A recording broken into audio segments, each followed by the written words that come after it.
Welcome to Super Fast English Academy. दोस्तों, आज की इस वीडियो के अंदर मैं आपको देखो डिग्री से रिलेटेड कुछ प्रॉब्लम्स आप सबको फेस करनी पड़ रही हैं, जैसे सुपरलेटिव होती है, कंपैरेटिव होती है। तो इसके कुछ रूल्स बचे हुए हैं जो कि इंपॉर्टेंट है आपके एग्जाम के लिए। देखिए, आप अगर डिग्री टॉपिक को कंप्लीट कर लिया है तो आप इन सभी प्रश्नों को खुद ट्राई करके और आप पूर्ण स्कोर प्राप्त कर सकते हैं यदि आप कुछ नहीं कर पा रहे हैं। और देखिए, इसमें डिग्री में ना बहुत सारी चीजें नई नई आपको सीखने को देखने को मिलेगा। वीडियो को मैं स्टार्ट करता हूँ। यदि आप नए हैं तो प्लीज चैनल को सब्सक्राइब कर लीजिएगा। अब देखिएगा, मेरा ये प्रश्न है, इससे पहले 2-3 वीडियो सीरीज में चल रही है, उनको आप रेगुलर देखिएगा। हाँ, एक और चीज, प्लेलिस्ट मैंने बना दिया है बिल्कुल अलग अलग, जैसा आप बोल रहे थे कि एक तो बना है कि air force English practice set, right. तो उसमें सभी प्रैक्टिस सेट मिलेंगे, मतलब वो सब जेन्युइन पेपर है। तो आप उन सभी को खुद लगाइए, आप ये खुद चेक करिए कि आपकी नॉलेज। देखिए, अंग्रेजी का कोई भी टॉपिक आप पढ़ रहे हैं तो जाहिर है वहां से प्रश्न बनेगा, तो आप उसे करने में सक्षम होंगे। कब? जब आपकी नॉलेज अच्छी होगी। तो और दूसरा बनेगा एयरफोर्स इंग्लिश रूल्स। ये 2 प्लेलिस्ट हैं, सबसे पहले मिलेंगी, उनको आप रेगुलर देखिएगा। अब देखिए, ये लिख रहा है this road is the most longest of all. ये आपने पढ़ लिया। और इस जब आपने इसे पढ़ा तो मैं एक नंबर वाइज तरीके से रूल को बता रहा हूं, समझ में आ गया? ऐसा नहीं ये सिर्फ एरर ही मैं करवा रहा हूं, एरर नहीं है, पूरे टॉपिक जितने भी है उन सब को मैं सिर्फ इन एरर्स की तरीके से मैं आपको समझा सकता हूं। पूरा हिंदी लिखा रहता है, उसे बताने में तो बहुत बड़ा टाइम लगता है। तो आप ये समझ भी जाएंगे कि प्रश्न बनेगा कैसे। अब ये देखिए, दिस रोट ये सिंगुलर है तो इसीलिए यहां पर इज आ गया, राइट। जैसे सब्जेक्ट सिंगुलर होता है तो वर्ब भी सिंगुलर होगा। एक चीज और याद रखना, दिस की जगह दैट होता तब भी ये रोड है वो सिंगुलर ही आता। यानी दिस और दैट के बाद जो ये नाउन आता है, जैसे रोड आ गया, वो हमेशा सिंगुलर आता है। लेकिन दिस का प्लूरल होता है दीज और दैट का प्लूरल होता है दोज। तब जब ऑलरेडी ये दीज और दोज जब प्लूरल होते हैं तो इनके साथ आने वाला ये जो नाउन है वो भी प्लूरल होगा। तो आने वाली वर्ब भी कैसी रहेगी? प्लूरल। ये 4 कॉन्सेप्ट हैं जिनको आपको समझ लेना है, याद कर लेना है। आगे देखिए, द मोस्ट लॉन्गेस्ट। अब इस वाले पार्ट में ही आपको एरर मिल गया होगा। हमेशा आपने एक चीज देखा होगा कि कुछ ऐसे एडजेक्टिव होते हैं जिनमें ईएसटी या फिर ईआर लगा करके उनका कंपैरिजन सुपरलेटिव नहीं बनाया जाता था। तब उससे पहले आप मोस्ट या फिर मोर लगाते थे, राइट ना। जब ऐसी कोई एडजेक्टिव जब उसका ईआर लगा के या ईएसटी लगा करके कंपैरेटिव सुपरलेटिव बन जाता है, तब आप अलग से एक्स्ट्रा मोस्ट या फिर मोर का प्रयोग नहीं कर सकते। मोर या मोस्ट हमेशा याद रखना नहीं कर सकते। तो देखो, ये मोस्ट जो है वो हट जाएगा। एक आप ऐसे भी याद कर सकते हैं, जैसे देखो ईएसटी लिख रहा हो, यहां पर भी एसटी आ गया और देखो यहां पर भी एसटी आ गया, तो लगातार 2 एसटी नहीं आ सकता। समझ में आ गया क्या? नहीं आ गया? ज्यादातर एडजेक्टिव जो होते हैं उनके लास्ट में एसटी बहुत कम देखने को मिलता है। तो ऐसे करके मैं तुक्का आपको बता रहा हूं, रूल मैंने बता दिया, तो मोस्ट हट जाएगा।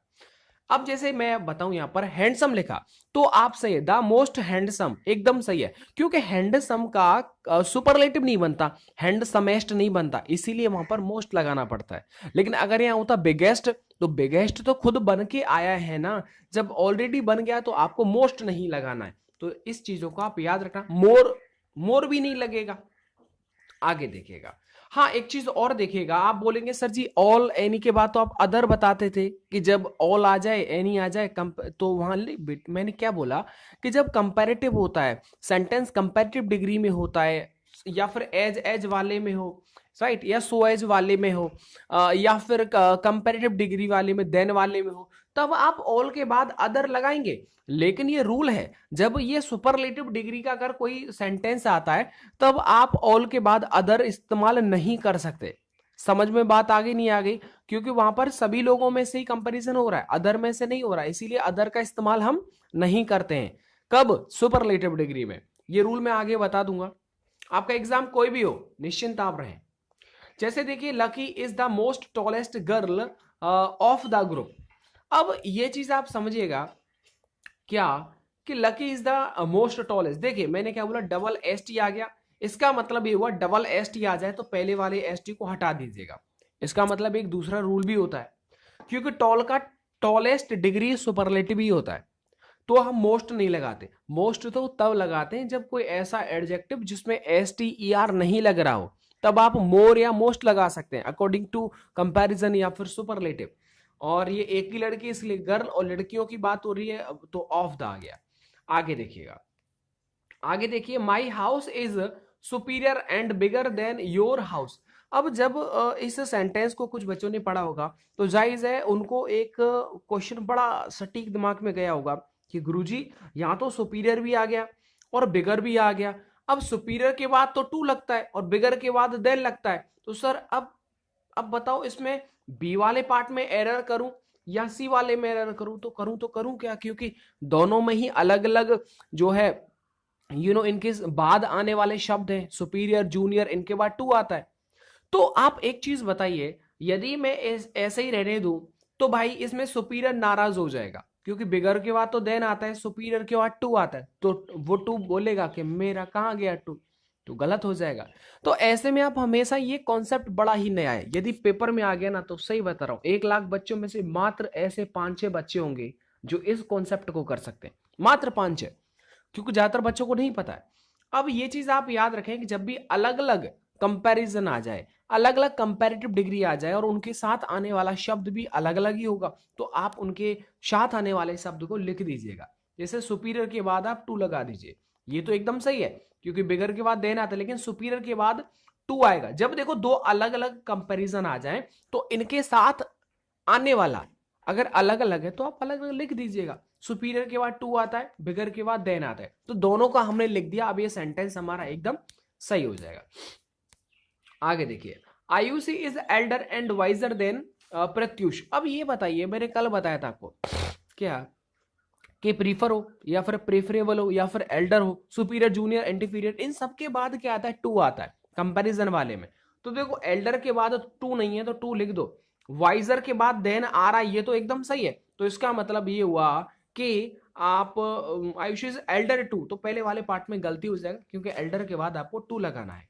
आगे देखिए, अब ये कुछ रूल हैं बहुत ज्यादा जरूरी हैं, इसीलिए बहुत ज्यादा जरूरी है, यहां से प्रश्न बनता ही बनता है। अब ये समझिएगा कि क्या होता है, ये रूल एक तरह से अपवाद है और अपवाद में बच्चे फंस जाते हैं।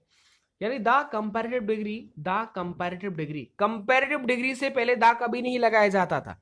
लेकिन अगर दो सेंटेंस लिख रहे हैं, दो सेंटेंस लिख रहे हैं, हमेशा याद रखना, अगर सपोज करो दो सेंटेंसों में से किसी से भी पहले अगर द कंपैरेटिव लिख रहा हो तो आपको दूसरे वाले सेंटेंस से पहले द कंपैरेटिव डिग्री लिखना ही है। उल्टा करके बोल लो, दो सेंटेंस हैं तो दूसरे वाले सेंटेंस से स्टार्टिंग में द कंपैरेटिव डिग्री आ रहा है, तो पहले वाले सेंटेंस से भी पहले द कंपैरेटिव डिग्री आएगा। कब? जब दो सेंटेंसेस हो। दोनों सेंटेंसेस में ये होता है इतना जितना, कहते हैं the more you do the more you get, the more you study the more you, जितना पढ़ोगे उतना प्राप्त करोगे। तो इतना जितना का जहां पर सेंस होता है वहां पर दोनों सेंटेंसों से पहले द प्लस कंपैरेटिव डिग्री लगाते हैं। आप ये याद रखें वरना गलत कर दोगे, क्योंकि ज्यादातर बच्चे को ये पता होता है कि सिर्फ सुपरलेटिव से पहले दा आता है, तो वो यहां पर दा तो लगाएंगे नहीं। ये आर्टिकल वाला एरर बना था पिछली बार एयरफोर्स में। आगे देखो, he is my best friend, ये सेंटेंस लिखा है he is my the best friend. आपने जब पढ़ा होगा तो समझ में आ गया होगा, लेकिन इसका एक कॉन्सेप्ट मैं आपको बता दूं ताकि एकदम क्लियर हो जाए। देखिए ही सिंगुलर है, वर्ब सिंगुलर, ये तो ठीक है। My the best friend, okay, ये आप हमेशा याद रखें। बच्चे क्या करेंगे, सुपरलेटिव को देख करके यहां पर बोलेंगे गुरुजी दा, एकदम सही है, सुपरलेटिव से पहले दा आता है। आपकी बात सही है, क्या आगे ऑफ वगैरह ऐसा कुछ लिख रहा है? नहीं लिख रहा है। अब आगे एक चीज और देखिए, कुल मिलाकर के इसकी जो गलती का जो मेन कॉन्सेप्ट है वो ये होता है कि अगर कोई भी सुपरलेटिव डिग्री हो और उससे पहले अगर कोई भी पजेसिव आ रहा हो, समझना मेरी बात को, अगर सुपरलेटिव डिग्री हो और उससे पहले कोई भी पजेसिव आ रहा हो, चाहे वो किसी नाउन का पजेसिव हो सकता है एपोस्ट्रोफी एस वाला। भाई नाउन का कैसे पजेसिव बनता है? राम्स, राइट ना, ब्रदर्स, ये नाउन के एपोस्ट्रोफी एस लगा के पजेसिव बन जाते हैं अपना वाले शब्द। राम का मतलब अपना ही तो उसका, ऐसे ही। और ना प्रोनाउन के क्या होते हैं, जैसे आई का माई हो जाएगा, शी का हर हो जाएगा, दे का देयर हो जाएगा, ये उसके पजेसिव होते हैं।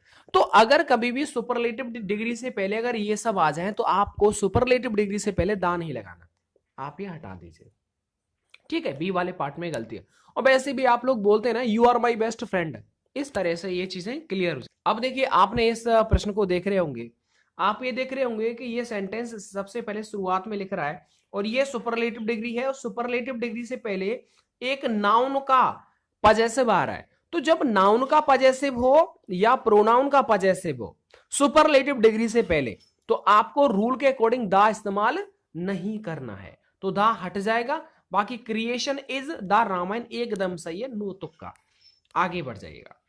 ये चीजें कुछ मुझे जरूरी लगी, इसलिए मैंने आपको पहले भी खैर सबसे पहले बता ही दिया था कि सुपरलेटिव डिग्री एडजेक्टिव के बाद यदि ऑल का प्रयोग किया जाता है तो ऑल के बाद अदर का इस्तेमाल नहीं किया जाता। देखो टॉलेस्ट जो है सुपरलेटिव डिग्री है, तो ऑल के बाद अदर का इस्तेमाल नहीं किया जाएगा, कंपैरिजन में कर सकते हैं। आगे देखिए, आगे देखिए, Sheema is the richest of all other girls, ये अदर हट जाएगा, राइट, क्योंकि सुपरलेटिव डिग्री का केस है। अब आप क्या करेंगे, सीमा सिंगुलर है तो वर्ब भी सिंगुलर, दा के साथ सुपरलेटिव डिग्री ओके सही है, सुपरलेटिव इसलिए ऑफ आ जाएगा और ऑल आ रहा है इसीलिए यहां पर अब अदर नहीं आएगा, क्योंकि सेंटेंस जो है वो सुपरलेटिव डिग्री का है। चलेगा, सेंटेंस जितने भी मेरे पास थे इंपोर्टेंट वो डिग्री से रिलेटेड मैंने करवा दिए। आगे बढ़ेंगे तो आगे यार बहुत ही ज्यादा अच्छे अच्छे अंग्रेजी ग्रामर आपका